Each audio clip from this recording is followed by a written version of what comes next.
What does it mean when it says you must seek the kingdom of God first? इसका क्या मतलब है जब लिखा है कि तुम्हें पहले परमेश्वर के राज्य की खोज करनी चाहिए? For many years I used to think that means going out and do missionary work. कई वर्षों तक मैं सोचता था इसका मतलब ये है कि मुझे बाहर जाकर मिशनरी का काम करना चाहिए, सुसमाचार का काम करना चाहिए। Seek the kingdom of God first and go out and bring souls to Christ. परमेश्वर के राज्य की पहले खोज करो, इसका मतलब जाकर यीशु मसीह के पास लोगों को ले आओ। But that's because I was using my own understanding of what kingdom of God meant. पर ये इस वजह से था क्योंकि मैं अपनी ही समझ का इस्तेमाल कर रहा था ये समझने के लिए कि परमेश्वर के राज्य की खोज करना इसका क्या मतलब है। But when I studied scripture, I found the kingdom of God was defined. पर जब मैंने परमेश्वर के वचन का, बाइबल का अध्ययन किया, तब मुझे पता चला कि परमेश्वर का राज्य क्या है, इसकी व्याख्या दी गई है। In Romans 14 and रोमियो इसके 14 अध्याय में, 17. रोमियो 14 उसका 17 वचन। So this is what I am supposed to seek first. और फिर ये इन बातों का पहले मुझे खोज करनी चाहिए। Romans 14:17. रोमियो 14 उसका 17 वचन। The kingdom of God is not eating and drinking. क्योंकि परमेश्वर का राज्य खाना पीना नहीं है। It's not evangelism. वो सुसमाचार का प्रचार करना नहीं है। It's not any of these things. वो इनमें से कोई बात नहीं है। It is righteousness, peace and joy in the Holy Spirit. वो है धर्म या धार्मिकता, मेल मिलाप मतलब शांति, और वो आनंद जो पवित्र आत्मा से होता है। In the Old Testament they had righteousness. पुराने नियम में उनके पास धार्मिकता थी, but it was not accompanied by peace and joy in the Holy Spirit. पर वो धार्मिकता शांति और पवित्र आत्मा में आनंद के साथ मिली हुई नहीं थी। ये तीनों चीजें एक साथ नहीं होती थी। It was a stern, serious righteousness. वो बहुत ही कठोर, गंभीर ऐसी धार्मिकता थी। But the righteousness in the kingdom of God brings peace. पर परमेश्वर के राज्य में होने वाली जो धार्मिकता है वो शांति लाती है। First of all, peace with God. सबसे पहले परमेश्वर के साथ शांति, Perfect peace. That means I have no fear when I come to God. I am absolutely at peace because सिद्ध शांति। इसका मतलब जब मैं परमेश्वर के सामने आता हूं तो मेरे अंदर कोई भय नहीं होता, the blood of Jesus has brought peace between me and God. क्योंकि मसीह के लहू ने, यीशु के लहू ने मेरे और परमेश्वर के बीच शांति लाई है। And secondly, peace in my heart.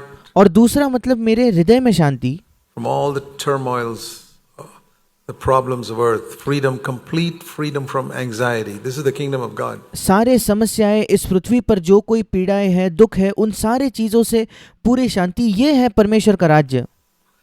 And third, peace with people. और तीसरा है लोगों के साथ शांति, that I don't have a fight with anybody. कि मेरा किसी के साथ झगड़ा नहीं है, I don't hate anyone. मैं किसी से नफरत नहीं करता, I've forgiven everyone. मैंने सबको क्षमा कर दिया है, I don't have a conflict with anyone. I mean, मेरा किसी के साथ कोई झगड़ा नहीं है। they may hate me. I can't do anything about that. शायद वो लोग मुझसे नफरत करेंगे, उसके बारे में तो मैं कुछ नहीं कर सकता, But I have peace. पर मेरे हृदय में शांति है।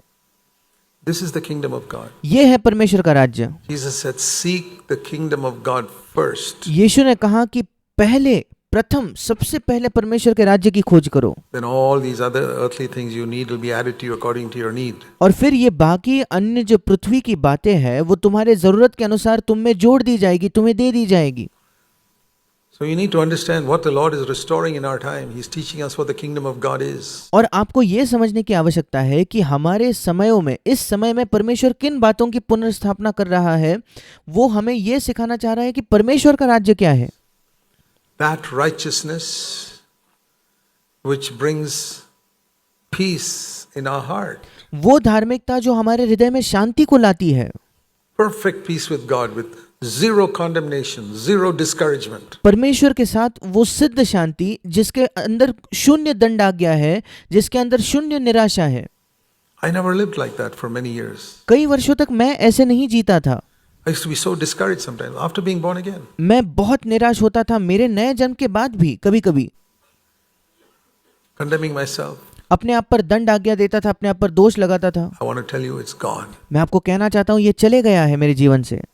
I can't remember how many years ago last I got discouraged. मुझे अब याद भी नहीं आता कि कितने वर्षों पहले मैं कब निराश हुआ था। Was it 20 years ago? I don't know. क्या 20 वर्ष हो गए? मैं नहीं जानता। Gone. वो चले गया है मेरे It's जीवन gone से, completely. वो मेरे जीवन से पूरी तरीके से निकल गया है। I stand as a testimony to it. It can be yours. मैं इसकी गवाही के तौर पर खड़ा हूँ, ये आपकी भी गवाही हो सकती है। If that's what you're seeking first. अगर पहले आप भी इन बातों की खोज कर रहे हो तो, If you're seeking advancement in the world and money and the honor of men, अगर आप इस संसार में आगे बढ़ना चाहते हो, मनुष्यों का आदर खोज रहे हो और पैसा खोज रहे हो तो, well, I hope God can bless you in some way. फिर मैं आशा करता हूँ कि परमेश्वर किसी ना किसी तरीके से तो आपको आशीष दे दे। But you're missing the main thing. पर आप मुख्य बात को खो चुके हो, मुख्य बात से चूक चुके I हो। urge all of you, God has restored truth as we heard, has brought us to the place of the kingdom of God. मैं आप सबको प्रोत्साहित करना चाहता हूँ, जैसे हमने सुना परमेश्वर उन सत्यों को पुनर्स्थापित कर रहा है, जैसे हमने सुना कि स्वर्ग का राज्य क्या है। Righteousness with perfect peace. ऐसी धार्मिकता जिसके साथ सिद्ध शांति है, That I can walk into God's presence anytime, कि मैं परमेश्वर की उपस्थिति में किसी भी समय प्रवेश कर सकता हूँ, उसके सामने जा सकता हूँ, anytime. कभी भी। There's never a cloud between me and God. परमेश्वर और मेरे बीच कभी कोई बादल नहीं होगा। Perfect peace with God. परमेश्वर के साथ सिद्ध शांति। Being justified by faith, we have peace with God, it says in Romans 5:1. Romeo 5:1 में लिखा है, विश्वास के द्वारा हम धर्मी ठहराए गए हैं और उसी की वजह से परमेश्वर के साथ हमें शांति We है। preach that. हम उसका प्रचार करते हैं That I'm clothed with Christ. कि मैं मसीह को पहनाए हुआ हूँ। What does it mean to be clothed with Christ? That when I come before God, listen to this. मसीह को पहनना, इसका क्या मतलब है? इसे ध्यान से सुने। It's absolutely amazing. ये बिल्कुल अद्भुत है That I come before God, कि मैं परमेश्वर के सामने आता हूँ, I stand before Him as Jesus Christ. मैं परमेश्वर के सामने वैसा खड़ा होता हूँ जैसे यीशु खड़ा होता है, Standing. Same way. बिल्कुल वैसे ही। You don't believe it? क्या आप इस पर विश्वास नहीं करते? According to your faith, be it unto you. फिर आपके विश्वास के अनुसार आपको हो। I believe it. मैं उस पर विश्वास करता हूँ, According to my faith, it's unto me. मेरे विश्वास के अनुसार मुझे वो प्राप्त Because the होता है, Bible says so. क्योंकि बाइबल ऐसे कहता है।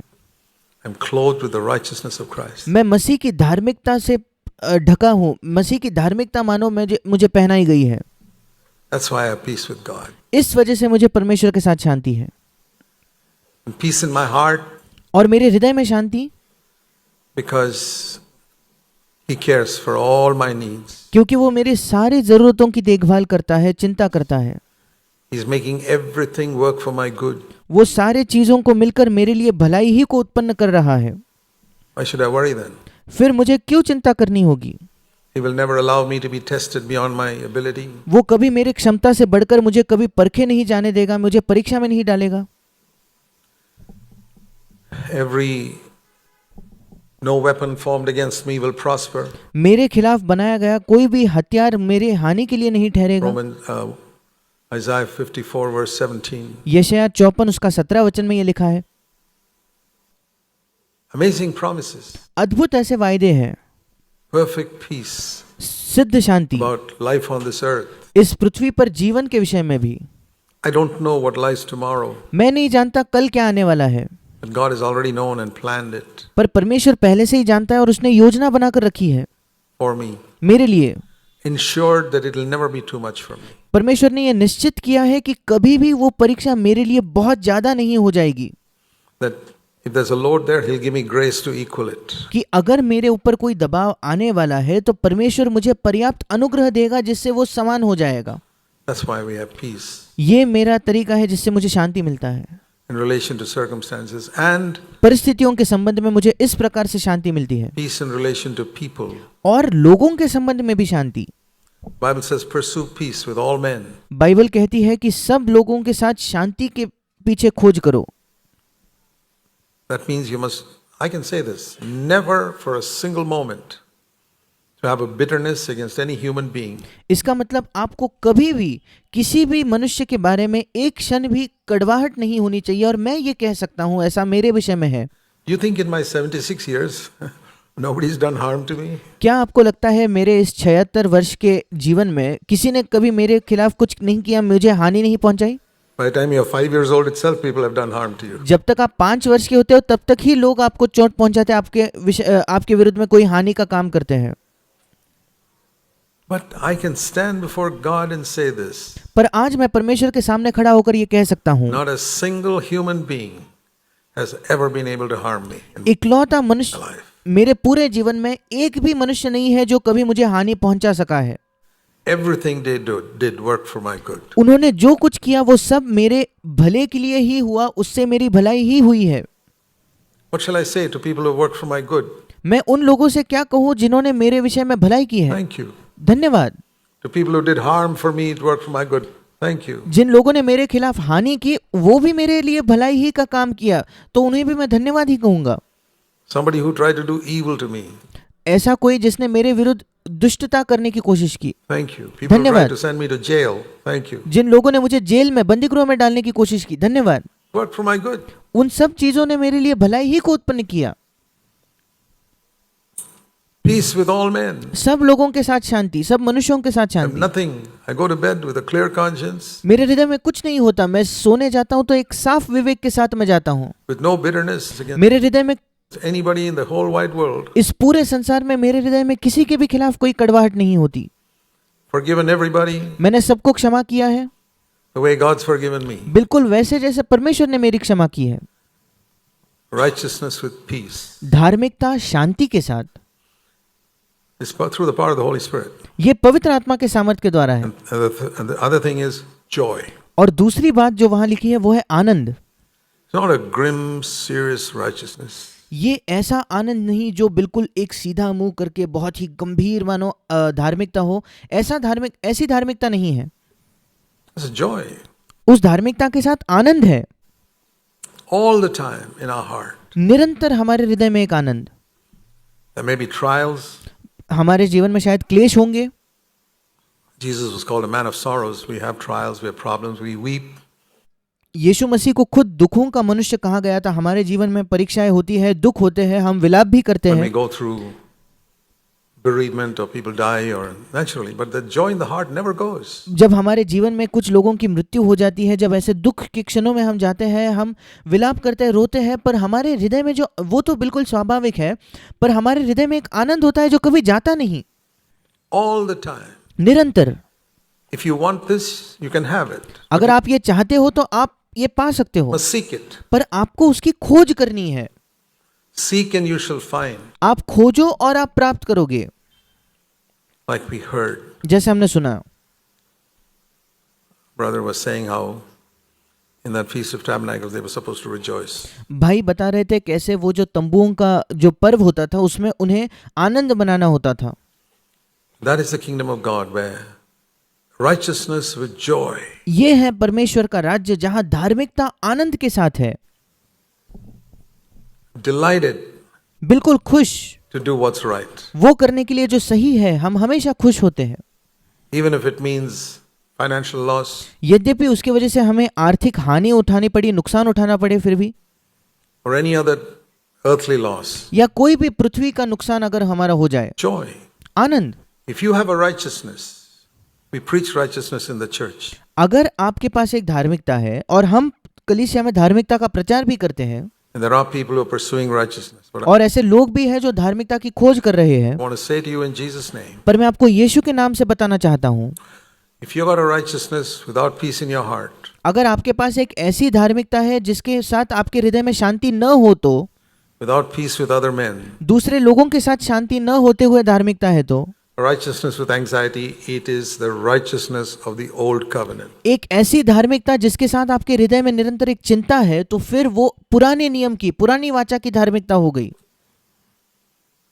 You haven't got the real thing. You're फिर आपको असली चीज नहीं मिली है, fooling yourself. But आप अपने आप को मूर्ख बना रहे हो। because you're righteous, you're not telling lies, you're paying your taxes and you set things right and everything, you're righteous. No, but is it with peace in your heart? केवल इसलिए क्योंकि आप झूठ नहीं कह रहे, आप सारी चीजों को सही करते हो, आप अपने टैक्स, अपने कर को भरते हो और आप धार्मिक हो, पर अगर आपके हृदय में शांति नहीं है तो फिर वो सच्ची धार्मिकता नहीं है। क्या आपके हृदय में शांति है?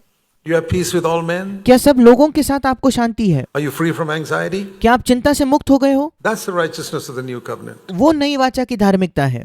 And secondly, do you have a joy? Can you rejoice in the Lord 24/7. और दूसरी बात, क्या आपके हृदय में आनंद है? क्या आप प्रभु में हफ्ते के दिन के 24 घंटे, हफ्ते के 7 दिन आनंद कर सकते हो? 24 hours a day, 7 days a week. That's the दिन के 24 घंटे, हफ्ते के 7 दिन, meaning of always. यही मतलब है निरंतर या सर्वदा का। And if you know Philippians 4:4, read up the two things you must look up. आप फिलिपियो 4:4 जानते हो क्या? 2 बातें हैं जो आपको देखनी चाहिए। Philippians 4:4, फिलिपियो 4:4, rejoice in the Lord always. Second प्रभु में सदा आनंदित रहो। is you must look up a dictionary to see the meaning of always. और फिर इसके बाद आपको एक डिक्शनरी या एक शब्दकोश देखना चाहिए सदा का मतलब ढूंढने के लिए। What does it mean? सदा का क्या मतलब है? Some people don't understand the meaning of always. क्योंकि कुछ लोग सदा इस शब्द का, सर्वदा इस शब्द का मतलब ही नहीं समझते। It means 24 hours a day, 7 days a week. इसका मतलब दिन के 24 घंटे, हफ्ते के 7 दिन। That is the righteousness of the new covenant. ये है नई वाचा की धार्मिकता।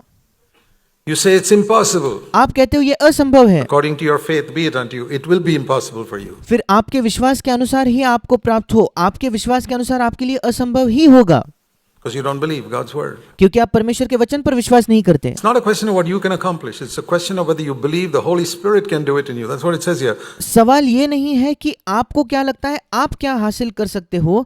सवाल ये है कि पवित्र आत्मा आपके अंदर उसके सामर्थ्य से क्या कर सकता है, और वही यहाँ भी लिखा है। Righteousness and peace and joy in the Holy Spirit. Romeo 14:17, धार्मिकता, शांति और आनंद पवित्र आत्मा में।